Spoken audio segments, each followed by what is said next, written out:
Hello दोस्तों, स्वागत है आपका फिर से। और पिछली कुछ वीडियोस पे आपने कुछ कमेंट किए थे, तो मैं सोच रहा था कि आपको उनका जवाब दे दूं और उसके बाद ये चैप्टर स्टार्ट कर देंगे।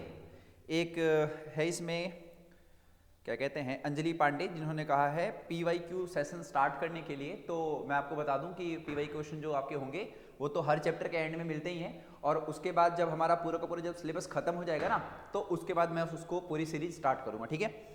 और एक नाम और है यहाँ पर, चिराग FF max, I think Chirag free fire max नाम होगा आपका। खैर जो भी हो, आपने जेनजी को कहा है टारगेट करने का, बट ऐसा कोई टारगेट करने का मेरा मकसद नहीं था। बट मैं ये कह रहा था कि बहुत सारे लोग वीडियो तो देखते हैं, वो पूरी नहीं देखते हैं, है ना। वो 1-2 सेकंड देखते हैं और उसके बाद वो आगे बढ़ जाते हैं, तो जबकि मेन इन्फो तो वीडियो के बीच में ही होता है। इसीलिए मैं कहता हूँ वीडियो को पूरा देखना होता है, ताकि आपको समझ तो आए कि मैं कहना क्या चाह रहा हूँ। वरना स्टार्टिंग के 2 सेकंड से आप नहीं जज कर पाओगे कि मैं कैसा पढ़ा रहा हूँ या फिर कैसा नहीं पढ़ा रहा। इसीलिए मैं कहता हूँ वीडियो को आप पहले पूरा देखें, ठीक है। और बाकी एक सहाना है कोई, आई थिंक, हाँ सहाना, और हर वीडियो पे आपका थैंक यू सो मच आ रहा है। तो अच्छी बात है कि आप पूरी वीडियोस देख रही हैं, और मैं चाहता हूँ कि आप ऐसे ही लगे रहें, ताकि बोर्ड की जो तैयारी आपकी चल रही है वो बढ़िया ही रहे, ठीक है। और एक और है यहाँ पर, जिन्होंने मनु YT, मनु यूट्यूब 74, है ना, आपने भी कमेंट किया है रिकॉर्डेड का। तो जी हाँ, बिल्कुल, जो भी वीडियोस हमारी वो रिकॉर्डेड ही हैं, और आने वाले टाइम में मैं लाइव भी आऊँगा। अभी जो हैं आप ऐसे ही सपोर्ट करिए, अगर सब कुछ ठीक रहता है तो मैं लाइव आऊँगा, और उस टाइम आपकी जो भी दिक्कतें हैं या फिर जो लाइव क्लासेस चलती है वैसे मैं आपको पढ़ाऊँगा, ठीक है। फिलहाल इतने ही कॉमेंट हैं, और चलिए ठीक है, इस चैप्टर को स्टार्ट करते हैं भाई। इसको ज़रा मैं रख देता हूँ। एक कमेंट और है, इस पे होगा आपका नेशनलिज्म इन इंडिया पर, किसी एक बच्चे का था। वो ये था कि नाम था इनका खुशलवा, पता नहीं क्या नाम है, सॉरी मैं बोल नहीं पा रहा इसको, बट इनका था कि please chapter 3 video under 2 hours. तो जो आपका चैप्टर 3 इन्होंने कहा है वो हिस्ट्री का चैप्टर 3 कहा है आई थिंक, और हिस्ट्री का जो चैप्टर 3 है आपका वो पूरा नहीं आ रहा, उसके 1 या 2 टॉपिक आ रहे हैं, और बाकी जो आपका है वो केवल जो स्कूल में असेसमेंट बनते हैं ना, उसमें यूज होगा आपका वो, ठीक है। तो वो चैप्टर मैं बाद में ही कराऊंगा, जिसके 2 टॉपिक्स हैं, तो उसको हम बाद में देखेंगे, ठीक है। तो चलिए, बाकी आप हमारी वीडियोस पूरा देख लीजिएगा, और बाकी आज हम फेडरलिज्म को पढ़ेंगे। चलिए फिर इसको स्टार्ट करते हैं 1 मिनट में।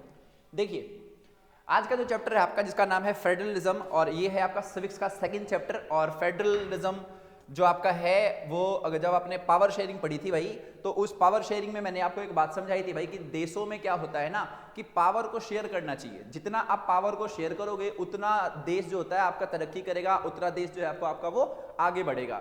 तो वही आज हमें जानना है भाई, कि जो फेडरलिज्म होते हैं वो कितने टाइप के होते हैं। पहली बात तो है ना भाई, कितने टाइप के होते हैं, पहले हम ये जानेंगे, और फेडरलिज्म की मीनिंग भी जानेंगे, इसके फीचर्स क्या क्या होते हैं, यानी कि इसकी विशेषताएं। फीचर्स का मतलब क्या होता है, विशेषताएं। और साथ में ये जानेंगे कि जो आपका भारत देश आप देखते हो, इसमें फेडरलिज्म जो आ रखा है वो किस तरीके से आ रखा है, यहाँ पर कैसे फेडरलिज्म को सच में लागू जो किया गया, किन नियमों द्वारा लागू किया है, फिर ऐसी कौन कौन सी सुविधाएं दी गई हैं कि आप इसको फेडरल कहते हो। और लास्ट का टॉपिक रहेगा आपका डिसेंट्रलाइजेशन इन इंडिया।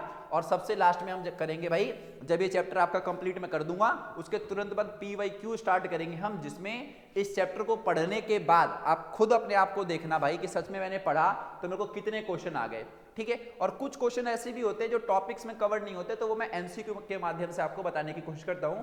तो चलिए इस वीडियो को स्टार्ट करते हैं और देखते हैं क्या है ये चैप्टर। सबसे पहला भाई, व्हाट इज फेडरलिज्म। देखिए, फेडरलिज्म का साफ साफ एक ही मतलब होता है कि जब आप क्या करो, कि जो पावर होती है, क्या होती है भाई आपकी पावर, इस पावर को जब आप डिस्ट्रीब्यूट कर दो सेंट्रल अथॉरिटी में और जो रीजनल अथॉरिटी है उसके बीच में, एक तरीके से। यानी कि आप क्या कर रहे हो, जब आप पावर को अलग अलग हिस्सों में बांट देते हो भाई, कि एक काम करते हैं, ये जो बड़े फैसले होगा वो मैं ले लेता हूं, जो छोटे छोटे फैसले हैं ये आप ले लेना, और इस तरीके से मिलकर के हम देश को चलाएंगे, उसी को क्या कहा जाता है, फेडरलिज्म कहा जाता है। साफ सीधी बात है, फेडरलिज्म। और इसको हिंदी में कहते हैं भाई संघवाद। क्या कहते हैं भाई, संघवाद, ठीक है। तो इंडिया जो आपका है वो क्या है, India it's also a federal country. यहां पर क्या देखते हो आप, यहां पर आप देखते हो भाई कि एक बहुत बड़ा देश है हमारा, उस बहुत बड़े देश में सबसे बड़ी जो पावर है वो किसके पास है, PM नरेंद्र मोदी के पास है, ठीक है। इसके बाद जो देश के भीतर के जो स्टेट है उनके पास भी कौन सी छोटी छोटी पावर होती है, जैसे कि CM होते हैं, राज्यपाल होते हैं। इस तरीके से हमने क्या कर रखा भाई, फेडरलिज्म को लागू कर रखा है। समझ आ गया आपको कहने का मतलब, कि फेडरलिज्म का साफ साफ मतलब क्या होता है, कि जब आप पावर को अलग अलग हिस्सों में बांट दो तो उसको आप फेडरलिज्म कह सकते हो। तो divide between a central authority and regional government. तो सेंट्रल अथॉरिटी का मतलब होता है जब पूरे के पूरे देश की अथॉरिटी यानी कि देश की सरकार, और रीजनल अथॉरिटी का मतलब क्या हो जाएगा भाई, या फिर रीजनल गवर्नमेंट्स का, कि देश के भीतर जो छोटे छोटे क्षेत्र है उन क्षेत्रों को कौन देख रहा है। अगर आप इसमें पावर को बांट देते हो तो उसी को हम क्या बोलते हैं, फेडरलिज्म कहते हैं। अब देखो फेडरलिज्म के टाइप में आपको बताता हूं जरा। देखो फेडरलिज्म के बेसिकली दो ही टाइप होते हैं, यानी कि किसी भी देश में अगर फेडरलिज्म है तो वो दो ही तरीके का होगा, या तो होगा वो कमिंग टुगेदर फेडरेशन और या तो होगा वो होल्डिंग टुगेदर फेडरेशन।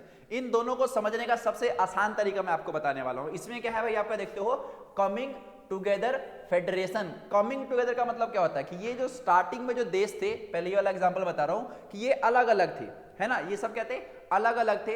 इन्होंने बोला यार कि ये काम करते हैं ना, हम लोग मिल जाते हैं, हम लोग मिल जाते हैं और मिल करके देश को चलाते हैं, ठीक है। जिसमें बड़े फैसले जो होंगे ना वो हम सब मिल करके लेंगे, और जो छोटे मोटे फैसले होंगे वो अपने अपने इंडिविजुअल वाले रख करके उसको हम सॉल्व कर देंगे। तो यहां पर क्या होता है कि यहां पर जो देश होते हैं वो इंडिपेंडेंट होते हैं और मिलके एक बड़ा देश बनाते हैं। जो आपका होल्डिंग टुगेदर है, इसमें क्या होता है, इसमें एक बड़ा देश पहले से ही होता है, इसमें एक बड़ा देश पहले से ही होता है, और वो बड़ा देश क्या करता है ना, अपनी छोटी छोटी पावर्स को या फिर छोटे छोटे जो स्टेट हैं उनके या रीजनल जो क्षेत्र हैं उनको पावर दे देता है, और इसका मतलब होता है होल्डिंग टुगेदर फेडरेशन, ठीक है। नाम में ही अर्थ है, नाम इसका क्या है भाई, कमिंग टुगेदर। कमिंग का मतलब भाई आओ मिल करके हम देश बनाएंगे, फिर संघ बनाएंगे, और होल्डिंग टुगेदर का मतलब कि भाई हम पहले से ही मिले हुए हैं, हम पहले से मिले हुए हैं, और इसलिए मैं चाहता हूं भाई कि जो देश के सबसे बड़े फैसले होंगे वो मैं ले लूंगा, जो छोटे मोटे फैसले हैं वो आप ले लेना, और यही होता है आपका होल्डिंग टुगेदर फेडरेशन, और ये होता है आपका कमिंग टुगेदर फेडरेशन, ठीक है। एग्जाम्पल इसका क्या है भाई कि बहुत सारे दोस्त थे, वो अलग अलग अपना भाई जीवन चला रहे थे, उन्होंने क्या सोचा भाई कि काम करते हैं यार, हम लोग मिल जाते हैं, काम करते हैं, हम लोग मिल जाते हैं और फिर अपना एक क्लब स्टार्ट करेंगे और उसमें जो भी दिक्कतें वगैरह होंगी सब मिलजुल करके उसको सॉल्व करेंगे। ये एग्जाम्पल इसका है। इसका एग्जाम्पल क्या है कि एक आपका बहुत बड़ा घर है, जॉइंट फैमिली है, तो जॉइंट फैमिली पहले से ही है, और उसमें क्या होता है कि जो जॉइंट फैमिली होती है ना, इसमें रिस्पॉन्सिबिलिटी को शेयर कर दिया जाता है कि जो बड़ी रिस्पॉन्सिबिलिटी होगी वो देश का जो बड़ा जो घर का बड़ा बंदा है वो लेगा, और छोटी मोटी जो रिस्पॉन्सिबिलिटी है वो आपकी होगी। तो ये दोनों में मेजर डिफरेंस होता है। इसमें स्वतंत्र देश मिलकर के फेडरेशन चलाते हैं, और इसमें एक बड़ा देश पहले से ही है, उसके अंदर पावर को डिस्ट्रीब्यूट कर दिया जाता है, और यही डिफरेंस है कमिंग टुगेदर फेडरेशन में और होल्डिंग टुगेदर फेडरेशन में, ठीक है। एग्जांपल के लिए यूएसए का नाम क्या देखते हैं आप, United States of America, United आ रहा है ना, तो उन्होंने क्या किया, सभी राष्ट्रों को मिलाया, जो भी वहां पर राज्य है ना उन सबको मिलाया और फिर अपना देश बनाया। भारत क्या है आपका, भारत भी एक फेडरल कंट्री है, और यहां का भारत का नक्शा बहुत बड़ा था, ठीक है। तो ये पहले से ही एकजुट था, ये समझो आप, और फिर इसने पावर को क्या किया, अलग अलग हिस्सों में बांट दिया। तो ये होता है मेजर डिफरेंस फेडरेशन में। तो दो टाइप्स के फेडरेशन होंगे, ध्यान रखना, कमिंग टुगेदर फेडरेशन और एक होता है आपका होल्डिंग टुगेदर फेडरेशन। चलो अगले पहुंचते हैं। अगला क्या है भाई का, फीचर्स ऑफ फेडरलिज्म। अब ये बातें ध्यान समझना। अब मैंने फेडरलिज्म तो आपको बता दिया भाई कि फेडरलिज्म होता है तो कमिंग टुगेदर होगा या तो होल्डिंग टुगेदर होगा, लेकिन इन दोनों के ही कुछ ना कुछ क्या होंगी, विशेषताएं होंगी। फीचर्स का मतलब क्या होता है, विशेषताएं। तो विशेषताएं कौन कौन सी है वो देखते हैं। विशेषताएं का मतलब क्या होता है भाई, जो भी आपके पास फोन है उस फोन में बहुत सारे फीचर होते हैं ना, कि कैमरा अच्छा है और रैम अच्छी है, रोम अच्छा है, तो ये सब क्या है, उसके फीचर है। वैसे ही जो एक नियम है आपका, नियम कह लो या फिर एक तरीका कह लो फेडरेशन का या फिर फेडरलिज्म का, इस फेडरलिज्म की विशेषताएं क्या क्या है। यानी कि अगर कोई देश फेडरलिज्म को अपने देश में लागू करता है, यानी कि फेडरलिज्म की नीति को अपने देश में लागू करता है, तो वो किन किन चीजों को लागू कर सकता है वो हमें देखना है। सबसे पहले क्या होता है भाई कि फेडरलिज्म का साफ साफ मतलब क्या होता है कि यहां पर 2 और मोर लेवल ऑफ गवर्नमेंट होती है, यानी कि यहां पर 2 या 2 से अधिक टाइप की गवर्नमेंट अगर होगी तो उसको आप क्या बोलोगे, फेडरलिज्म बोलोगे। जैसे कि मान लो भारत में क्या है, एक सेंट्रल गवर्नमेंट है, एक स्टेट गवर्नमेंट है, और एक कौन सी है भाई आपकी लोकल गवर्नमेंट। तो क्या यहाँ पर ये चीजें हैं, बिल्कुल हैं। तो भारत आपका एक फेडरल कंट्री है और यहाँ पर 2 या 2 से अधिक टाइप की या फिर अधिक लेवल की क्या है, सरकारें हैं भाई, ठीक है। तीसरा क्या है, ज्यूरिसडिक्शन। ज्यूरिसडिक्शन का मतलब होता है भाई कि हमारे संविधान ने या फिर एक जो फेडरलिज्म वाला जो देश होता है उस फेडरलिज्म में क्या होता है कि जो संविधान होता है ना वो सबको बता देता है भाई कि किसके पास कौन सी पावर होगी। तो हमारा भारतीय संविधान क्या कहता है, हमारा भारतीय संविधान साफ साफ बताता है भाई कि देश की सुरक्षा का जो मुद्दा है वो किसके पास है, वो एक सेंट्रल गवर्नमेंट के पास है। ये किसने बताया भाई, संविधान ने बताया। वही संविधान ने बोला कि राज्य का जो भी दिक्कतें हैं, जो भी चुनौतियां हैं, वो किसका मुद्दा है, वो स्टेट गवर्नमेंट का है। ठीक है। तो यहां पर जो ज्यूरिसडिक्शन है वो कौन डिफाइन करता है भाई? कॉन्स्टिट्यूशन, यानी कि कॉन्स्टिट्यूशन ही आपको बताएगा भाई किसके पास कौन सी पावर है, किस चीज पर कौन नियम बना सकता है, ये भी आपका कौन बताता है? संविधान ही बताता है एक फेडरलिज्म कंट्री में। तीसरा क्या है भाई? फेडरलिज्म में एक चीज और होती है भाई कि यहां पर साफ साफ बता दिया जाता है कि भाई आपके रिवेन्यू के सोर्सेस क्या क्या होंगे, यानी कि स्टेट गवर्नमेंट होगी, सेंट्रल गवर्नमेंट होगी, इनके पास पैसा भी तो चाहिए।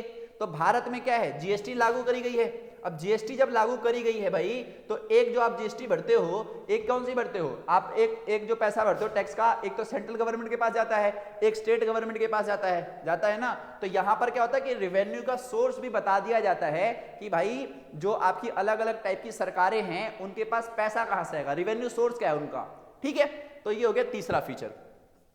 चौथा फीचर क्या है भाई फेडरलिज्म का? कि भाई यहां का जो संविधान होता है काफी ज्यादा रिजिड होता है। रिजिड कहने का क्या मतलब है कि मान लो यहां पर जो संविधान बन जाता है ना, वो काफी कठोर होता है, जिसमें बदलाव करना बहुत ज्यादा मुश्किल होता है।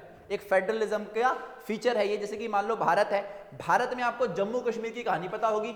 जम्मू कश्मीर का मुद्दा बहुत बड़ा है। तो जम्मू कश्मीर में एक बार संशोधन हुए थे भाई 1947-48 में, और उस संशोधन को जाकर के अब बीजेपी गवर्नमेंट ने 2019 के टाइम पर जाकर के उसको चेंज किया। तो सोचो कितना ज्यादा वो कॉम्प्लेक्स मतलब मुद्दा था, जिसको बदलने में इतना ज्यादा समय लग गया, ठीक है। तो यहां पर क्या है कि जो फेडरलिज्म आपका जो देश होता है, वहां का जो संविधान होता है वो काफी ज्यादा रिजिड होता है। और यहां पर आपको अगर संविधान में कोई बदलाव करना है तो वहां पर बहुत सारे मेंबर्स की आवश्यकता पड़ती है, तो ही आप क्या कर सकते हो, उसमें परिवर्तन कर सकते हो। जैसे कि यहां क्या लिखा है कि changes need 2/3 majority in parliament, यानी कि कुछ अमेंडमेंट का मतलब कि एक फेडरल कंट्री में कुछ नियम ऐसे होते हैं जिसमें अगर आपको अमेंडमेंट करने हैं, यानी कि उन नियम में संशोधन करना है, तो भाई आपको स्पेशल मेजोरिटी चाहिए, यानी कि कुछ बंदे मिलके उसको बदल नहीं सकते। वहां पे आपको जब तक सारे के सारे सांसद, कम से कम 2/3 सांसद कहते नहीं कि भाई इस नियम को बदलो, तब तक उस नियम को आप नहीं बदल सकते। अगला क्या है भाई कि यहाँ की जो जुडिशियरी होती है वो काफी ज्यादा क्या होती है? इंडिपेंडेंट जुडिशियरी होती है, यानी कि जो जुडिशरी है आपकी, सुप्रीम कोर्ट हो गए, हाई कोर्ट हो गए, ये क्या हैं? ये स्वतंत्र हैं और अपने हिसाब से देश को चलाते हैं। ऐसा नहीं है कि भाई मोदी गवर्नमेंट आ गई, कांग्रेस की गवर्नमेंट आ गई, आम आदमी पार्टी गवर्नमेंट आ गई तो ये लोग अपने हिसाब से देश को चलाए, बिल्कुल भी नहीं। क्यों? जुडिशरी क्या करती है? इनके ऊपर साफ साफ रोक लगा देती है भाई कि आपको संविधान के हिसाब से ही काम करना पड़ेगा, वो किसी से डरती नहीं है। तो ये एक फेडरलिज्म कंट्री की फीचर्स होते हैं। अगला क्या होता है भाई कि यहां पर होता है by cameral legislature. By cameral legislature का मतलब होता है, भारत के संदर्भ में ही समझो आप कि यहां पर दो लेजिस्लेचर है, एक है आपका लोकसभा और एक है आपका राज्यसभा। ये दोनों के दोनों है ना, 2 हाउस है यहां पर। और 2 हाउस क्या करते हैं? एक जो पूरे देश को रिप्रेजेंट करता है, और जो आपका राज्यसभा है वो एक स्टेट को रिप्रेजेंट करता है। मतलब उस राज्य से जो मेंबर्स चूज करके आते हैं वो बेसिकली उसी राज्य से चूज करके आते हैं, ठीक है। तो यहां पर क्या होता है? बाई कैमरल लेजिस्लेचर भी होता है, यानी कि 2, यानी कि एक लोकसभा होगी एक राज्यसभा होगी। तो भारत के संदर्भ में हो गया। बाकी जितने भी देश होते हैं, हर देश में क्या मिलेगा आपको? बाई कैमरल लेजिस्लेचर ही मिलेगा, अगर उस देश में क्या है? फेडरलिज्म है। तो यही होता है आपका फेडरलिज्म का फीचर कि इन देशों में जो भी एक फेडरल कंट्री है, वहां पर 2 और मोर लेवल ऑफ गवर्नमेंट देखने को मिलेगी। वहां पर ज्यूरिसडिक्शन यानी बता दिया जाएगा संविधान के द्वारा भाई कि किसके पास कौन कौन सी पावर है। तीसरा ये बता दिया जाएगा भाई कि जो भी आपके देश में सरकारें हैं उनके पास पैसा कहां से आएगा, ठीक है। अगला क्या बता देंगे भाई कि यहाँ का जो संविधान है उसको एक बंदा मिलकर नहीं बदल सकता।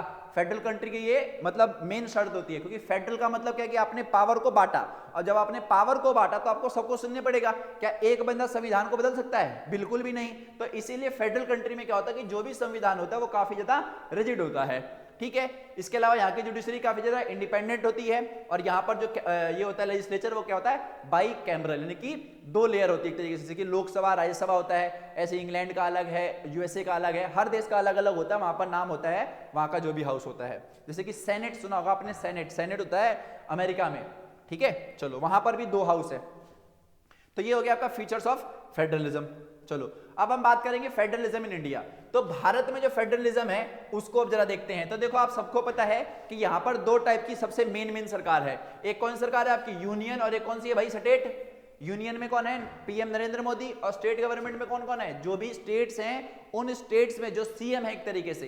तो भारत में फेडरलिज्म कैसे लागू किया गया कि भाई हमारे यहाँ पर एक यूनियन गवर्नमेंट होगी और एक कौन सी होगी भाई? आपकी स्टेट गवर्नमेंट होगी।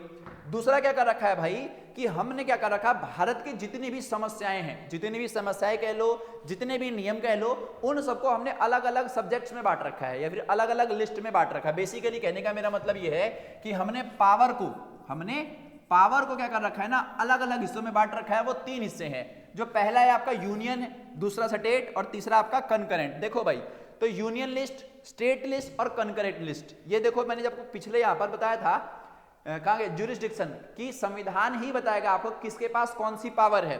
तो सेम उसी टाइप से यहां पर समझो कि भारत के संविधान ने बता रखा है भाई, एक यूनियन लिस्ट है, इस लिस्ट में क्या होता है, यानी कि पावर को हमने 3 हिस्सों में बांटा, यूनियन लिस्ट, स्टेट लिस्ट और कॉन्करेंट लिस्ट। यानी कि यूनियन लिस्ट, इस यूनियन लिस्ट में जो भी सब्जेक्ट होंगे उसके ऊपर नियम बनाने का जो अधिकार होगा वो किसके पास होगा, सेंट्रल गवर्नमेंट के पास। जैसे कि एग्जांपल के लिए फॉरेन अफेयर्स, यानी कि भारत के संबंध किस देश से अच्छे हैं, किस देश से खराब हैं, उसको सही कैसे करना है, किस देश से हमें दोस्ती करनी है, ये कौन तय करेगा भाई, ये यूनियन गवर्नमेंट तय करेगी, यानी कि सेंट्रल गवर्नमेंट तय करेगी। आप खुद ही सोचो कि भारत को अगर किसी से दोस्ती करनी है, मान लो कि भारत को अमेरिका से दोस्ती करनी है, तो क्या ये बिहार का राज्य बताएगा या यूपी का राज्य बताएगा, ये तो छोटे छोटे राज्य हो गए ना। इसीलिए इसके लिए कौन आएगा सबसे आगे, जो पूरे भारत की जो सरकार है, और पूरे भारत की सरकार कौन सी है भाई, नरेंद्र मोदी की सरकार, यानी कि यूनियन गवर्नमेंट। और इसीलिए यूनियन लिस्ट में वही सब्जेक्ट्स होते हैं जो पूरे भारत को प्रभावित करें।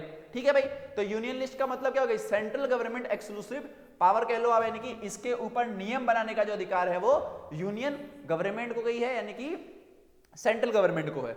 स्टेट लिस्ट में क्या होता है, स्टेट लिस्ट में उस राज्य की पावर होगी, यानी कि एक राज्य के पास कौन कौन से नियम बनाने के अधिकार हैं वो ये लिस्ट होती है। जैसे कि मान लो एग्रीकल्चर एक ऐसा मुद्दा है, यानी कि कृषि के ऊपर जो भी आपको नियम बनाना है कि भाई अपने राज्य के जो आपके किसान हैं उनको आपको कितना पैसा देना है, उनका बिजली का बिल माफ करना है कि नहीं करना है, उनको आपको मिनिमम सपोर्ट प्राइस देनी है कि नहीं देनी है, ये कौन तय करेगा भाई, उस राज्य, वो राज्य तय करेगा। यूनियन गवर्नमेंट तय नहीं करेगी, वो राज्य तय करेगा। तो यहां पर स्टेट लिस्ट में ऐसी पावर्स होती हैं। वहां की पब्लिक हेल्थ, यानी कि मान लो जैसे कि दिल्ली में चल रहा है ना ये, कि दिल्ली में क्या कर रखा है भाई, केजरीवाल ने भी कह रखा है भाई कि हम महिलाओं को क्या देंगे, 1000 रुपए देंगे जो भी हो, और अभी अगर वो चुनाव जीत जाएगा भाई तो 2100 रुपए दे देगा, ऐसा उसने कहा। ठीक है, तो ये क्या है, ये कुछ ऐसी पावर है जो केवल स्टेट के पास होती हैं कि भाई अपने हिसाब से आपको अपने राज्य को चलाना है, इसमें इंटरफेरेंस नहीं होगा। एक और बात, दिल्ली जो आपका है वो है यूनियन टेरिटरी है, स्टेट नहीं है, लेकिन यहाँ पर क्या है, विधानसभा है, इसलिए उसके पास ऐसी कुछ पावर्स हैं। हालांकि उसको अपनी सभी पावर्स के लिए एलजी के पास जाना पड़ता है, बट वो कर सकता है ये सब काम भी। ठीक है, तो स्टेट लिस्ट समझ आ गया आपको कि स्टेट लिस्ट एक ऐसी लिस्ट है जिसमें नियम बनाने का अधिकार किसको है, केवल और केवल स्टेट गवर्नमेंट को है। तीसरा आपका भाई कॉन्करेंट लिस्ट। कॉन्करेंट लिस्ट क्या होता है भाई, कॉन्करेंट लिस्ट होता है भाई कि जैसे एक ऐसा नियम या फिर एक ऐसा सब्जेक्ट जिसके ऊपर नियम बनाने का अधिकार दोनों को हो, यानी कि सेंट्रल गवर्नमेंट को भी हो और स्टेट गवर्नमेंट, यानी कि दोनों मिलकर के क्या करते हैं, उसके ऊपर नियम बनाते हैं। एग्जांपल के लिए मान लो एजुकेशन हो गया, एजुकेशन के ऊपर जो भी नियम बनाना है भाई कि कितने वर्ष के बच्चे की बोर्ड की जो परीक्षाएं होती हैं, 10th के बोर्ड होते हैं, 12th के बोर्ड होते हैं। अभी बात चल रही है भाई, पहले 8th के भी बोर्ड हुआ करते थे, है ना। अब बात चल रही है कि भाई इसको हम दोबारा से लागू करें या नहीं करें। तो इसके ऊपर अगर नियम बनाना होगा भाई तो स्टेट गवर्नमेंट और सेंट्रल गवर्नमेंट दोनों मिलकर के नियम बनाएंगी। समझिए कहने का मतलब आप, यानी कॉन्करेंट लिस्ट ऐसी लिस्ट होती है जो दोनों सरकारें मिलकर के उसके ऊपर नियम बना सकती है। ऐसे ही यहाँ पर मैरिज लॉ है, यानी कि शादी की उम्र जो होती है एक तरीके से मान लो, मतलब इस पे तो बहुत सारे नियम बन सकते हैं, बस समझाने के लिए समझो आप कि शादी की उम्र तय कर रखी है भाई कि अभी जो लड़कियों की शादी की उम्र है वो 21 वर्ष कर दी गई है, पहले 18 हुआ करती थी, है ना। तो ये जो आपने परिवर्तन देखा 21 करा, तो इसमें अकेले यूनियन नहीं करती है, इसमें स्टेट वालों से भी एक तरीके से पूछा जाता है और दोनों मिलकर के उसके ऊपर नियम बनाते हैं। ठीक है भाई, तो भारत का फेडरलिज्म हम देख रहे थे जहां पर पावर को 3 अलग अलग लिस्ट में डिवाइड किया, यूनियन, स्टेट और एक हो जाएगा आपका भाई कंकरेंट। ठीक है, चलो अगला है भाई रेजिड्यूरी पावर। रेजिड्यूरी पावर का मतलब क्या होता है, अभी आप ध्यान देना, अभी का मतलब आज की बात कर रहा हूं मैं। आज आई डोंट थिंक आज डेट कितनी है, एक सेकंड में डेट देख लूंगा, इतनी है, आज 23 तारीख है भाई, 23 दिसंबर है आज डेट। और अगर अभी आप किसी को फोन करते हो, अगर आपके पास स्मार्टफोन है तो सबसे पहले ध्यान देना वो साइबर अपराध की बात करते हैं, है ना, कि इस बात से लेकर के आप सचेत रहें एक तरीके से। तो वो जो कहते हैं ना वो यही पावर है। और ऐसी जो पावर होती है जो एकदम से आ जाए अचानक से, क्योंकि पहले तो ये पावर नहीं हुआ करती थी, मतलब ऐसी दिक्कतें पहले नहीं थी ना, क्योंकि जब से टेक्नोलॉजी बढ़ी है तब से साइबर अपराध बढ़ा है। तो ऐसी जो नियम होते हैं इस पर नियम बनाने का अधिकार केवल और केवल एक अनलिस्टेड पावर है एक तरीके से ये। तो इस पर जो नियम बना सकता है वो कौन बनाता है? जो सेंट्रल गवर्नमेंट है केवल वो बनाती है। जो ऑनलाइन धोखाधड़ी होती है ना, किसी के कार्ड से पैसे निकाल लिए गए, तो ये सब जो नियम होते हैं ये अनलिस्टेड पावर है, जो कि ना ही यूनियन में है, ना स्टेट में है और ना कंकरेंट में है। और इसीलिए आने वाले टाइम में कुछ ऐसे ही पावर आ जाए, मान लो ऐसे ही कोई दिक्कत आ जाए जो ना किसका हो, ना स्टेट का हो ना किसी का हो, तो वो ऑटोमेटिकली कहां पे पहुंच जाएगा भाई? आपका वो सेंट्रल गवर्नमेंट के पास पहुंच जाएगा। तो उसके ऊपर नियम बनाने का अधिकार किसका होगा? सेंट्रल गवर्नमेंट का। तो इसको कहते हैं रेजिड्यूरी पावर्स। अगला क्या भाई? Asymmetrical federalism. इसका मतलब क्या भाई? कि हमारे भारत में एक पावर और कर रखी है भाई, कि हमारे भारत में जितने भी राज्य हैं उन सभी को बेसिकली नॉर्मल एक तो भारत में मिलाया गया। दूसरा ये था कि जो नहीं मिले या फिर उन्होंने कहा भाई कि हम यूं नहीं मिलेंगे, हमें कुछ पावर दे दो, तो ये वाली पावर की यहां पर बात हो रही है कि स्पेशल प्रोविजन दिए जाते हैं कुछ स्टेट्स को। जैसे कि जम्मू कश्मीर को स्पेशल पावर दिया गया था, बट अनफॉर्चुनेटली उसको हटा दिया गया भाई, है ना। उसको मैंने ये बताया ना थोड़ी देर पहले कि 2019 में उसको हटा दिया गया 5 अगस्त 2019, not sure about the date. तो ये एग्जाम में वैसे नहीं आएगा आपका, बट आपको ध्यान रखना है कि भारत में फेडरलिज्म के लिए एक और क्या कर रखा है कि भाई असिमेट्रिकल फेडरलिज्म है, यानी कि कुछ राज्यों को स्पेशल पावर भी दी गई एक तरीके से। और आप सोचो इस तरीके से भारत में आपका फेडरलिज्म वर्क कर रहा है। आप खुद देखो कि यहां पर कुछ नियम कौन बनाएगा? केंद्र सरकार। कुछ नियम कौन बनाएगी? स्टेट। और कुछ नियम दोनों मिलकर के बनाएंगे। समझ आ रहा है आपको? तो इस तरीके से क्या होता है ना कि जो देश होता है वो ठीक तरीके से चल रहा होता है। ऐसे ही आपने स्पेशल प्रोविजन दे दिया भाई कुछ स्टेट को, जैसे कि भाई आपने जम्मू कश्मीर को दे दिया। जो आप नॉर्थ ईस्ट के स्टेट देखते हो भाई, अरुणाचल प्रदेश देखते हो और नागालैंड देखते हो, मिजोरम देखते हो, मणिपुर देखते हो, ये सब क्या स्पेशल प्रोविजन के तहत इन देशों को मिलाया गया था, इन राज्यों को सॉरी भारत में मिलाया गया था। ये स्टार्टिंग में मिल नहीं रहे थे, ठीक है। तो भारत ने फेडरलिज्म के जरिए क्या किया? इनको थोड़ी बहुत पावर दी और देश को मिलाया। ओके, चलो अब बात करते हैं कि भारत में फेडरलिज्म को आखिर कैसे प्रैक्टिस करा जाता है, यानी कि मतलब कौन कौन सी सुविधाएं दी गई हैं हमारे राज्यों को या फिर हमारे देश में। तो देखो क्या है, सबसे पहला क्या है भाई कि हमारे देश में एक बेस चलता है लिंग्विस्टिक स्टेट्स, यानी कि भाषाई आधार पर राज्यों के नाम रखे जाते हैं। सबसे पहला जो भाषा के आधार पर नाम रखा गया था वो 1953 में ही रखा गया था। आई थिंक नहीं 53 नहीं, हाँ 1953 1952 के आसपास में एक राज्य बना था आपका भाई, ये एंड में बना था, दिसंबर के एंड में। और ये बना था भाई आपका क्या नाम था उसका? आंध्र प्रदेश। क्या नाम था भाई उसका? आंध्र प्रदेश। ये पहला यहाँ पर आंदोलन हुआ और यहाँ के लोगों ने कहा भाई कि हमें हमारे राज्य का जो नाम है हमारी भाषा के आधार पर होगा, ठीक है। और उन्होंने ही कहा था कि आंध्र प्रदेश नाम का एक राज्य बना दो। वहां पर हड़ताल वगैरह चली, सेंट्रल गवर्नमेंट मान नहीं रही थी स्टार्टिंग में। उनको ऐसा लग रहा था कि अगर हम सबको बोल देंगे ना कि अपनी अपनी भाषा के आधार पर नाम रख लो तो इससे क्या होगा? देश आपका टूट जाता। सब अपने आप को एक जैसा समझते नहीं, सब अपने आप को अलग समझते। और स्टार्टिंग में इस चीज को मना किया, बट बाद में 1953 के समय में क्या हुआ? आंध्र प्रदेश को एक स्टेट बना दिया गया, पहला वाला भाषा के आधार पर। और बाद में हर एक राज्य को यह अलाउ कर दिया भाई कि आप भी अपनी संस्कृति अपनी भाषा के आधार पर अपने राज्य का नाम मतलब रखवा सकते हैं, ठीक है। और उसके लिए ही एक आपका बनाया था SRC, स्टेट रीऑर्गेनाइजेशन कमीशन। और इसी के काम ये था भाई कि वहां जाएगी, वहां राज्यों का गठन करेगी, जो वहां की भाषा है, संस्कृति है, जो कुछ भी चीजें हैं, और उसके हिसाब से उस राज्य की बाउंड्री तय होगी और उसका नाम रखा जाएगा, ठीक है। तो इससे क्या होगा भाई कि वहां के जो क्षेत्र के जो लोग हैं ना उनको लगे कि भाई हमारी सुनी जा रही है। ऐसा नहीं है कि एक सेंट्रल गवर्नमेंट आई और उसने अपने मन से हमारे ऊपर नाम दे दिया, हमारी संस्कृति हटा दी। तो फेडरलिज्म का साफ साफ मतलब एक ये भी होता है ना कि जो भी आपके साथ रह रहा है उनको आप सुविधाएं दो, उनको जो चाहिए आप वो दो, तो ही वो क्या रहेंगे? आपके साथ रहेंगे। तो ये एक बढ़िया इनिशिएटिव था भाई कि लिंग्विस्टिक स्टेट्स को अलाउ कर दिया। दूसरा क्या कर दिया भाई? लैंग्वेज पॉलिसी ले आए। लैंग्वेज पॉलिसी के जरिए 22 भाषा को रिकॉग्नाइज किया गया और इसको संविधान में डाला गया। और एक तरीके से ये समझिए कि हमारे यहाँ पर हिंदी और एक और है आपकी भाई इंग्लिश, इसको एक तो ऑफिशियल बनाया गया। हिंदी और इंग्लिश जो है आपका एक ऑफिशियल भाषा है। ऑफिशियल का मतलब होता है राजभाषा। क्या होता है भाई? राजभाषा, ठीक है। यानी कि एग्जाम्पल के लिए समझिए कि भारत में लैंग्वेज पॉलिसी का क्या सिस्टम है कि भारत में अनेकों भाषाएं बोली जाती हैं, ठीक है। तो शुरुआत में बोला गया भाई कि हमारे पास दो ही भाषाएं होंगी, एक हिंदी और एक इंग्लिश, और तीसरा ये कर दिया भाई कि जो भी स्टेट हैं वो अपने मन से भी एक भाषा अपनी ऑफिशियल बना सकते हैं। यानी कि समझो, जब आप कोई गवर्नमेंट फॉर्म लोगे, किसी भी स्टेट में आप जाओ, जब आप एक गवर्नमेंट फॉर्म लोगे ना, तो वहां पर देखना जब आपको फॉर्म मिलेगा तो वो दो भाषा में मिलेगा, या तो हिंदी में मिलेगा या तो इंग्लिश में मिलेगा। दिल्ली की बात कर रहा हूं मैं।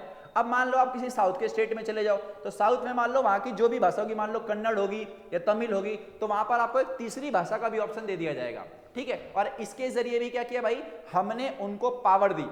फेडरलिज्म में साफ एक ही मतलब आप समझना कि जितने भी लोग आपके साथ रह रहे हैं उनको भाई अकोमोडेट करके आपको रखना है। यहां पर हमने लैंग्वेज पॉलिसी लाई, ये थोड़ी किया कि उनके ऊपर हमने एक भाषा थोप दी। अगर हम थोप देते तो कल को ऐसा होता भाई कि वो हमसे निकल जाते। और भारत में तो ऐसा हुआ भी था कि भाई साउथ के जो स्टेट हैं वो क्या कहते हैं कि हमें आपके साथ नहीं रहना क्योंकि आपकी भाषा आप हमारे ऊपर थोप रहे हो, है ना। तो उस भाषा को थोपे ना जाए, उनको ऐसा लगे कि उनकी भी सुनी जा रही है, इसीलिए लैंग्वेज पॉलिसी आती है और 22 भाषाओं को एक तरीके से रिकॉग्नाइज किया जाता है हमारे संविधान में, ठीक है। और स्टार्टिंग में तो हिंदी और इंग्लिश को ऑफिशियल बनाया जाता है और बाद में हर एक राज्य को अलाउ कर दिया जाता है भाई कि आप भी अपने क्षेत्र की, अपने राज्य की एक भाषा को उसमें ऐड कर सकते हो, ताकि आपको भी लगे कि हाँ भाई आपकी सुनी गई है। तीसरा क्या भाई, सेंट्रल स्टेट का रिलेशन। सेंट्रल स्टेट का रिलेशन साफ साफ ये है कि दोनों मिलकर के काम करते हैं। स्टेट में कोई आपदा आ गई भाई तो जो भी पैसा चाहिए वो कौन देता है, सेंट्रल गवर्नमेंट देती है। हालांकि अभी थोड़ी बहुत दिक्कतें चल जाती हैं भाई, क्योंकि मान लो पूरे भारत में सरकार किसकी है भाई, बीजेपी की है, ठीक है। और मान लो बिहार में जो सरकार है, बिहार में नहीं कहूंगा मैं कहूंगा भाई पंजाब में कहूंगा, पंजाब में किसकी है भाई, आम आदमी पार्टी की है। आम आदमी पार्टी और बीजेपी की तकरार इतनी ज्यादा है कि ये दोनों आपस में एक दूसरे की समझौता बिल्कुल नहीं करते। तो मान लो पंजाब में कोई दिक्कत आ गई और पंजाब को चाहिए भाई कि पैसा दे दो, हमें इस दिक्कत को सॉल्व करना है। बीजेपी गवर्नमेंट इतनी खराब है भाई वो पैसा नहीं देगी, ठीक है। तो ऐसा भी देखा जाता है, हालांकि ऐसा नहीं करते, कुछ काम फंसा देते हैं क्योंकि उनकी वहां पर सरकार है नहीं भाई। क्योंकि देखो पंजाब में आम आदमी पार्टी की सरकार है, सेंट्रल में किसकी, बीजेपी की। तो बीजेपी कह जाएगी कि वहां पर हमारी सरकार है, तो वहां पर उनके काम करेगी नहीं वो, और काम नहीं करेगी तो इससे क्या होगा कि लोगों के सामने आम आदमी पार्टी की छवि क्या होगी, खराब होगी, है ना। तो ये सब चीजें होती हैं और इसलिए ऐसा करा जाता है। खैर ऐसा हमारा संविधान नहीं है, हमारे संविधान ने साफ साफ कहा है भाई कि आपको कोऑपरेट करके रखना है। स्टेट में कोई दिक्कत आती है तो स्टेट को अपना एक छोटा भाई समझना है और उसकी हेल्प करनी है, ठीक है। तो भारत में फेडरलिज्म को इस तरीके से भी लागू किया गया है कि जो सेंट्रल है और स्टेट है इनका रिलेशन काफी ज्यादा कोऑपरेटिव होगा। ये दोनों मिलकर के उसके ऊपर काम करेंगे, जो भी दिक्कतें वगैरह हैं वो मिलकर के सॉल्व करी जाएंगी, ठीक है। और इस तरीके से भारत में फेडरलिज्म को प्रैक्टिस करा जाता है, ठीक है। चलो अब बात करते हैं डिसेंट्रलाइजेशन इन इंडिया। तीसरी गवर्नमेंट, यानी कि स्टेट को देख लिया भाई और आपने सेंट्रल को देख लिया, यानी कि सेंट्रल यानी कि पूरे भारत की सरकार, स्टेट यानी एक राज्य की सरकार देख ली। अब बात करते हैं डिसेंट्रलाइजेशन इन इंडिया की। देखिए डिसेंट्रलाइजेशन इन इंडिया क्या होता है। डिसेंट्रलाइजेशन का मतलब होता है भाई कि जब आप पावर को और भी छोटे छोटे रूप में बांट दो, और भी छोटे छोटे रूप में बांट दो। जैसे कि मान लो पूरे देश को चलाने के लिए पीएम नरेंद्र मोदी बैठे हैं, दिल्ली को चलाने के लिए भाई अरविंद केजरीवाल बैठे हुए हैं, समझ आ रहा है आपको। अब एक बात बताओ, एकदम आसान भाषा में बताऊंगा, आपके घर पर मीठा पानी नहीं आ रहा, आपके घर पर मीठा पानी नहीं आ रहा है, ऐसा मान लो आप, तो इसके लिए आप कहां फोन करोगे, सीधा मोदी के पास करोगे या फिर केजरीवाल के पास करोगे भाई, कि भाई मेरे यहाँ गली नंबर 34 से बात कर रहा हूँ और मेरे घर में पानी नहीं आ रहा, मीठा पानी नहीं आ रहा। ये आपको क्या लग रहा है, सच में ये बात सही लग रही है कि आप मोदी को फोन कर दो या फिर केजरीवाल को फोन कर दो भाई कि मेरे यहाँ पर पानी नहीं आ रहा। नॉर्मल सी बात है ना कि ये बहुत छोटा सा इशू हो गया, इसके लिए हम उनको फोन तो कर नहीं सकते। और इसके लिए ही क्या किया भाई, भारत में लोकल गवर्नमेंट को लाया गया कि भाई हर एक जो क्षेत्र होगा ना, उस क्षेत्र को चलाने के लिए एक छोटी सी सरकार होगी, ठीक है। और उसका नाम ही होगा, अगर वो शहर वाली सरकार है, शहर का अगर छोटी सरकार है तो उसको हम क्या बोलेंगे, म्युनिसिपैलिटीज। और अगर कोई गांव की सरकार है तो उसको आप क्या बोलोगे भाई, पंचायत बोल दोगे या ग्राम पंचायत बोल दो। और यही क्या है आपका डिसेंट्रलाइजेशन। और ये लाया गया था भाई 74th अमेंडमेंट के जरिए 1992 से इसको पूरी तरीके से लागू किया गया। और जो भी रूरल एरियाज हैं, जो भी गांव वाले इलाके होते हैं, जो भी छोटे मोटे इशू होते हैं, उसको कौन सॉल्व करता है, पंचायत। और अगर मान लो कोई अर्बन एरिया है, अर्बन यानी कि दिल्ली हो गया, शहर, शहरी इलाका, वहां पर म्युनिसिपैलिटीज काम करती है। और यही दोनों क्या कहलाती है, लोकल गवर्नमेंट कहलाती है। यानी कि मोदी है देश को संभालने के लिए, केजरीवाल हैं दिल्ली के बॉर्डर को संभालने के लिए लोकल गवर्नमेंट है भाई, इस चाणक्य पैलेस को संभालने के लिए, सीतापुरी को संभालने के लिए, मंगोलपुरी को संभालने के लिए, जनकपुरी को संभालने के लिए अलग अलग क्षेत्र होते हैं और वहां पर निगम पार्षद चुने जाते हैं। दिल्ली की बात कर दी मैंने, गांव की बात करूं तो अलग अलग मुखिया होते हैं, सरपंच होते हैं, और वो लोग क्या करते हैं, जो उनको इलाके मिलते हैं वो वहां की सुविधाओं को सॉल्व करते हैं। क्योंकि आप खुद सोचो कि भारत कितना बड़ा देश है, बहुत बड़ा देश है ना भाई। जब बहुत बड़ा देश है तो कुछ बंदे मिलकर उस देश को चला लेंगे, नॉर्मल सी बातें नहीं चला पाएंगे। और इसके लिए हम क्या करते हैं भाई, पावर को और छोटा छोटा छोटा करके बांटते रहते हैं ताकि एक बंदे पर ज्यादा प्रेशर ना पड़े भाई कि मैं काम ना कर पाऊं। ठीक है, तो देश को ठीक तरीके से चलाने के लिए भी क्या अपनाया गया, डिसेंट्रलाइजेशन अपनाया गया। ठीक है, चलो यहां पर 3 टायर स्ट्रक्चर होता है। 3 टायर स्ट्रक्चर का मतलब होता है कि भाई एक होती है आपकी जिला पंचायत कह लो आप इसको, ठीक है, एक होता है आपका ब्लॉक कह लो, ये गांव की बात कर रहा हूं बेसिकली मैं, और एक होता है आपका ग्राम पंचायत। ग्राम पंचायत जो होता है आपका 5-6 गांवों को मिला के बना होता है, ब्लॉक में 20 से 40 गांव आते हैं, और जिला परिषद जो आपका होता है उसमें पूरा का पूरा जिला यानी कि 50 से 60 गांव आ सकते हैं। ठीक है, ये अलग अलग टाइप की गवर्नमेंट है जो कि एक पूरे जिले को देख रही है, ये पूरे ब्लॉक को देख रही है, और ग्राम पंचायत केवल 5 गांवों को देख रही है। ठीक है, जैसे जैसे मुद्दे बड़े होंगे वैसे वैसे इनके पास काम आता रहेगा। ठीक है, ऐसा ही दिल्ली में होता है। दिल्ली में आप देखते हो ना भाई, वो कूड़े की गाड़ी आती है, एक तरीके से कूड़े की गाड़ी आती है, वो यहाँ की दिक्कतें हैं वो उसको सॉल्व करती है एक तरीके से। मान लो आपको जन्म प्रमाण पत्र बनाना हो, मृत्यु प्रमाण पत्र बनाना हो, तो आप कहाँ जाओगे, इन्हीं के पास। जैसे कि मान लो अगर गांव में आप हो तो आप ब्लॉक के पास जाओगे, दिल्ली में आप हो तो जो इनका ऑफिस होता है एनडीएमसी का, north Delhi municipal corporation, south Delhi municipal corporation. हालांकि पहले 3 अलग अलग थे, ईस्ट, नॉर्थ और साउथ, बट अभी के टाइम पर इनको बदल करके एक ही कर दिया गया। पहले 3 अलग अलग थे। और एक चीज और होती है, जैसे कि यहाँ का जो हेड होता है वो सरपंच कहलाता है ना, मंडल, एक मंडल कहलाता है, मंडल कह लो, तालुका कह लो एक तरीके से आप। ऐसे ही जो दिल्ली आप देखते हो, दिल्ली में क्या होते हैं, जो आपके निगम पार्षद होते हैं, तो हर एक वार्ड का ना एक निगम पार्षद होता है। वार्ड का मतलब समझना है आपको, एक छोटा सा क्षेत्र वो एक वार्ड में काउंट होगा, उस वार्ड को संभालने के लिए एक बंदा चूज करा आपने, जिसको क्या बोला आपने, निगम पार्षद बोला। ऐसे ही पूरे दिल्ली से निगम पार्षद चुने जाएंगे, उन निगम पार्षदों का भी एक हेड होगा जो भाई क्या कहलाएगा, मेयर कहलाएगा। क्या कहलाएगा, मेयर। ऐसे ही जो ग्राम पंचायत आप देखते हो, इसका जो हेड है वो क्या कहलाता है, सरपंच सुना होगा आपने एक तरीके से, मुखिया सुना होगा, ये सब यहाँ का है, इनके नाम होते हैं कि इनका भी कोई हेड होगा एक तरीके से। ठीक है, अब देखो लोकल गवर्नमेंट को जब लाया गया भाई, तो इसका साफ साफ एक ही मतलब था कि भाई हम रिप्रेजेंटेशन को बढ़ाएं। क्योंकि मैंने अभी क्या बताया आपको कि इतने बड़े देश को अगर आपको चलाना है भाई, तो कुछ बंदे मिलकर तो चला नहीं सकते, है ना, तो ज्यादा बंदे चाहिए। और इसीलिए इन लोगों ने क्या किया भाई, रिप्रेजेंटेशन को बढ़ाया, और इसमें ज्यादातर वुमेन्स को एक तरीके से रिजर्वेशन दी कि भाई वुमेन्स भी एक तरीके से राजनीति में आए। अगर आपने एक वेब सीरीज थी भाई पंचायत देखी होगी, अमेजन प्राइम पे आई थी, उसमें आपने क्या देखा था, मंजू देवी क्या होती हैं, पंचायत की मुखिया होती हैं, लेकिन वर्क कौन कर रहा होता भाई, उसका पति, उसका नाम भूल गया मैं, उसके कि क्या नाम था उसके पति का, खैर।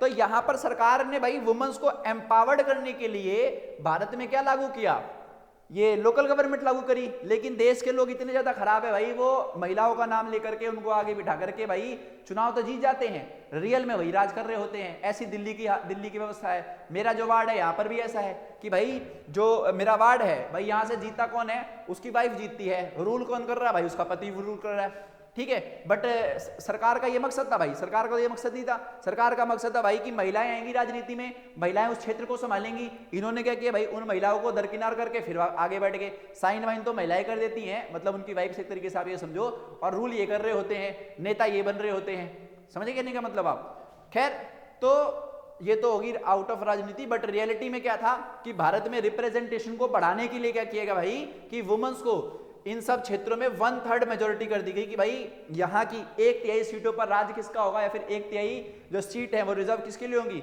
महिलाओं के लिए होंगी। ऐसे ही SC, ST, OBC जो भी हैं, इनको भी लोकल गवर्नमेंट में आरक्षण दिया जाएगा कि भाई आप भी इन क्षेत्रों को चलाने में भूमिका या जिम्मेदारी निभाओ। ये जो 3 टायर स्ट्रक्चर है, ये पूरी की पूरी बेस्ड है भाई किस पे, लोकल गवर्नमेंट पे, एक क्षेत्र पे, एक क्षेत्र विशेष की बात कर रहा हूं, सेंट्रल स्टेट की बात नहीं कर रहा हूं मैं, स्टेट के भीतर जो क्षेत्र होते हैं ना उसकी बात कर रहा हूं मैं। इनके सामने इशू क्या आते हैं भाई, इनके पास पैसा कम पड़ जाता है, एक तरीके से समझो क्या पड़ जाता है, इनके पास पैसा कम पड़ जाता है, क्योंकि इनको हर काम के लिए भाई इनके पास उतना टैक्स तो आता नहीं है, बहुत कम पैसा कमा पाते हैं। जैसे कि मेला वगैरह लग गया किसी क्षेत्र में तो भाई वहाँ की लोकल गवर्नमेंट जो होगी वो उस मेले वाले से थोड़ा बहुत पैसा ले लेगी। बाकी इनको बड़े फंडिंग के लिए स्टेट गवर्नमेंट पे ही डिपेंड रहना पड़ता है और इस वजह से लोकल गवर्नमेंट उतने बड़े स्तर पर काम नहीं कर पाती है। पंचायत में ही आपको देखने को मिलेगा उनको रोड बनाना रहता है, वो कहाँ जाते हैं, विधायक के पास जाते हैं, है ना, कि भाई विधायक जी पैसा दीजिए तो यहाँ पर रोड बनाएंगे, कहते हैं ना, बट वो देता नहीं है विधायक भाई। खैर ये हो गया आपका डिसेंट्रलाइजेशन इन इंडिया। ओके चलो चैप्टर आई थिंक खत्म हो गया हमारा ये इतना ही चैप्टर था। आशा करता हूं आपको समझ आया होगा।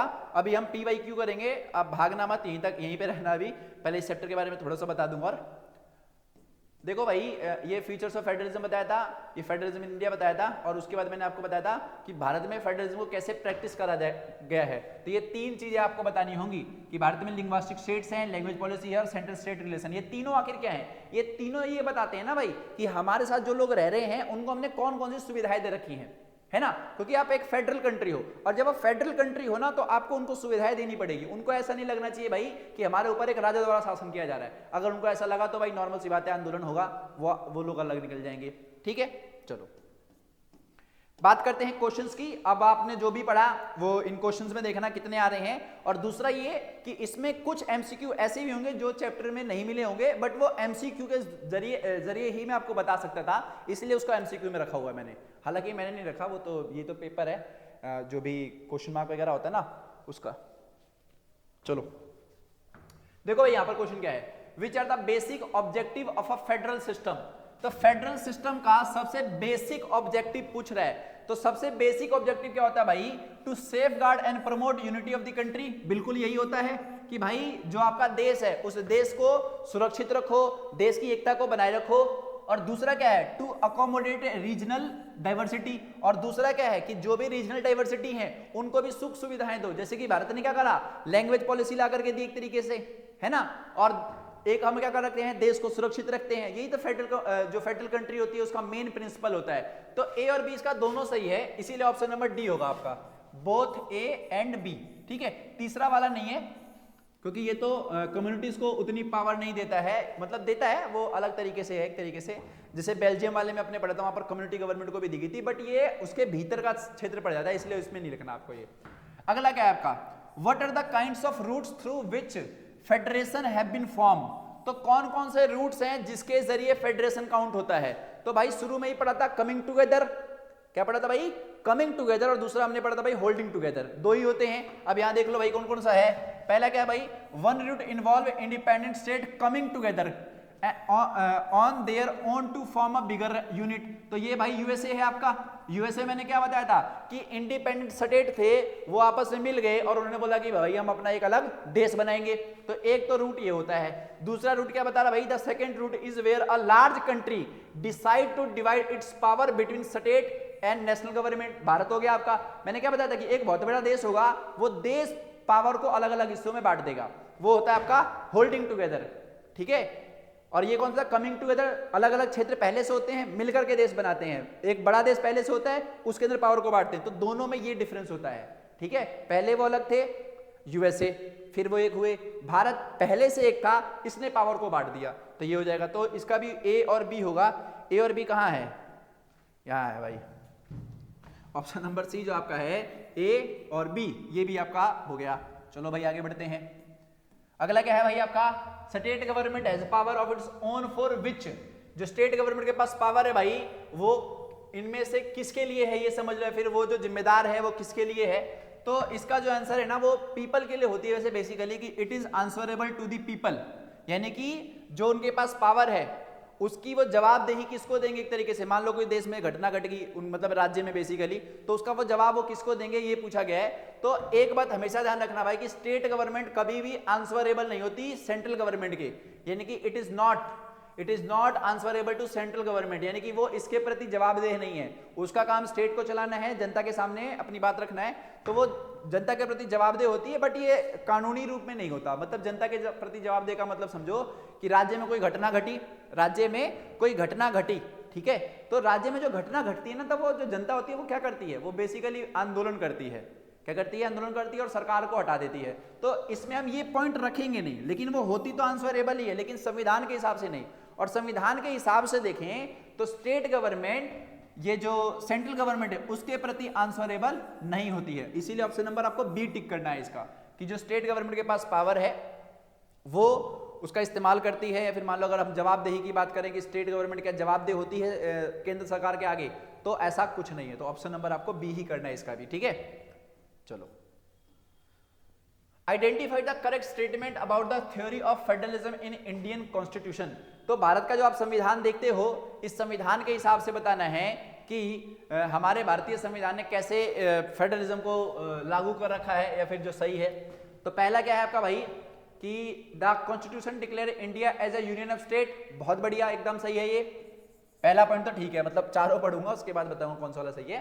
तो ये तो है, मैंने क्या बताया था आपको कि इंडिया जो आपका है वो क्या है, यूनियन ऑफ स्टेट है, यूनियन ऑफ स्टेट, ठीक है। भारत राज्यों का एक क्या है, संघ है, ये ठीक है, भारतीय संविधान ने बता रखी है इसकी व्याख्या। दूसरा क्या है, sharing of power between the union government and the state government is basic to the structure to the constitution, बिल्कुल ये भी सही है। दूसरा वाला भी कि भाई हमारे यहां पर संविधान ने क्या कर रखा है कि इनकी पावर्स को बांट रखा है, ठीक है। इसके अलावा it is easy to make change to this power sharing arrangement, तो ये बिल्कुल नहीं है। मैंने भी स्टार्टिंग में ही आपको बताया था भाई कि इसकी पावर को चेंज करना बहुत ज्यादा मुश्किल होता है, क्योंकि फेडरल कंट्री जो होती है ना भाई, उसका जो संविधान होता है वो काफी ज्यादा रिजिड होता है, जिसमें आपको संशोधन करने हो, अमेंडमेंट करने हो, वो काफी ज्यादा मुश्किल होंगे, इसलिए ये भी नहीं होगा। अगला क्या कह रहा है, the parliament can on its own change this arrangement. यहां पर जो ये अरेंजमेंट है एक तरीके से मान लो पावर शेयरिंग को लेकर के, क्या पार्लियामेंट चेंज कर सकती है? तो भाई ऐसा भी नहीं है, क्योंकि पार्लियामेंट के पास पावर तो होती है चेंज करने की, लेकिन जो भारत का संविधान है ना, उसके जो बेसिक स्ट्रक्चर होता है, बेसिक का मतलब होता है जो मूल चीज होती है, जो सबसे इंपॉर्टेंट चीज होती है, उसको नहीं बदल सकती पार्लियामेंट। और अगर वो बदलती है तो इसको कौन रोक देगा भाई? स्टार्टिंग में ही बताया था कि अगर सरकार अपनी मनमानी करे तो कौन रोकेगा? जुडिशियरी। कौन रोकेगा? जुडिशियरी। तो ये भी आपका नहीं होगा, यानी कि पहला और दूसरा, पहला और दूसरा देखो कहां है भाई, पहला और दूसरा भाई आड़े है, ऑप्शन नंबर ए, ठीक है। चलो अगला क्या है भाई, which one of the following country is the example of holding together federation. Holding, मैंने क्या कहा भाई, होल्डिंग। होल्डिंग का मतलब क्या होता है? होल्डिंग का मतलब होता है कि आपके पास एक बहुत बड़ा राष्ट्र है और उस राष्ट्र में अपने पावर को बांट रखा है, ठीक है, तो होल्ड कर रखा है एक तरीके से, आप ये समझो। तो इसका एग्जांपल होगा भाई आपका इंडिया। इंडिया क्या आपका होल्डिंग टुगेदर है। यूएसए क्या है? कमिंग टुगेदर है। वो लोग अलग अलग थे, मिले, कमिंग टुगेदर, समझ गए कहने का मतलब। भारत होल्डिंग टुगेदर, पहले से राष्ट्र था, फिर भाई उन्होंने इन राज्यों को संभालने के लिए क्या किया? पावर को बांटा। तो इस तरीके से आप ध्यान रखना, ओके। ऑप्शन नंबर बी होगा इसका। अगला है भाई आपका, choose the correct pair among the following. अब इसमें से इन चारों में से सबसे बढ़िया पेयर आपको बताना है रशिया। इसमें चारों में से देखना सही कौन सा है। क्या रशिया आपका यूनिटरी है? बिल्कुल भी नहीं, ये आपका एक फेडरल कंट्री है। क्या आपका भाई फेडरल कंट्री है। 1993 के टाइम पर इसने अपने आप को एक फेडरल कंट्री घोषित किया था। हालांकि इस देश में फेडरलिज्म तो है, बट अगर आप देखते होंगे ना कि रशिया में सबसे ज्यादा पावर जो होती है वो राष्ट्रपति के पास होती है, जो वो चाहता है ना भाई, कौन नाम है उसका, व्लादिमीर पुतिन, वो कर देता है एक तरीके से। लेकिन देश संविधान के हिसाब से तो फेडरल है। तो ये तो आपका गलत कर दिया इसने, क्योंकि यहाँ पर यूनिटरी लिखा है बट रियल में फेडरल, तो ये गलत हो गया। हमें करेक्ट बताना है ना भाई, करेक्ट देखते हैं। चाइना फेडरल है? बिल्कुल भी नहीं भाई, चाइना फेडरल नहीं है, चाइना में यूनिटरी है। यहाँ पर एक ही पार्टी की सरकार चलती है ना भाई, कम्युनिस्ट पार्टी, जो शी जिनपिंग है वहां के राष्ट्रपति, एक तरीके से वही बार बार आते रहते हैं। तो ये भी गलत हो गया कि चाइना इसने फेडरल क्या रखी है, बट रियलिटी में चाइना जो आपका वो फेडरल नहीं है, वो आपका यूनिटरी है। तीसरा कह रहा भाई कनाडा यूनिटरी है? बिल्कुल नहीं भाई, कनाडा भी आपका एक फेडरल कंट्री है, यहाँ पर भी पीएम होते हैं, ठीक है, हाउस ऑफ रिप्रेजेंटेटिव होते हैं, यहाँ पर भी पावर को डिस्ट्रीब्यूट कर रखा भाई जस्टिन ट्रूडो है शायद से यहाँ के, वो कनाडा के। कनाडा पंजाबियों का जो देश जिसको हम कह सकते हैं। अर्जेंटीना भाई, अर्जेंटीना हाँ भाई फेडरल है, यहाँ पर फेडरल लिख रखा है। तो option number D is correct, यानी कि choose the correct pair among the following में आपको कौन सा वाला सही है? अर्जेंटीना आपका एक फेडरल कंट्री है। ये सब गलत क्यों थे? क्योंकि रशिया आपका फेडरल है, इसने यूनिटरी कह दी। चाइना आपका यूनिटरी है, इसने फेडरल कह दी। और कनाडा आपका एक फेडरल है और इसने यूनिटरी कह दी, है ना भाई। और इसीलिए जो आपका क्वेश्चन नंबर 14 है करेक्ट पेयर, तो वो हो जाएगा आपका अर्जेंटीना। चलिए अगला सवाल क्या भाई, what type of distribution of power does Indian constitution provide. तो भारत के संविधान ने किस प्रकार की पावर को एक तरीके से डिस्ट्रीब्यूट कर रखा है। तो मैंने अभी स्टार्टिंग में बताया था भाई आपको 3 फोल्ड, है ना, जिसमें मैंने आपको स्टेट लिस्ट बताई थी, यूनियन लिस्ट बताई थी, कॉन्करेंट लिस्ट बताई थी। ये समझ आता है, स्टेट गवर्नमेंट है, सेंट्रल गवर्नमेंट है, लोकल गवर्नमेंट है, ठीक है। हालांकि इस तरीके से बताना है आपको कितने इसके फोल्ड बनते हैं, तो 3 फोल्ड आप ये बता सकते हो, ठीक है। तो 3 फोल्ड हो गया था ना उसका आंसर, मैं टिक कर दिया, हाँ भाई टिक कर दिया, आई एम सॉरी।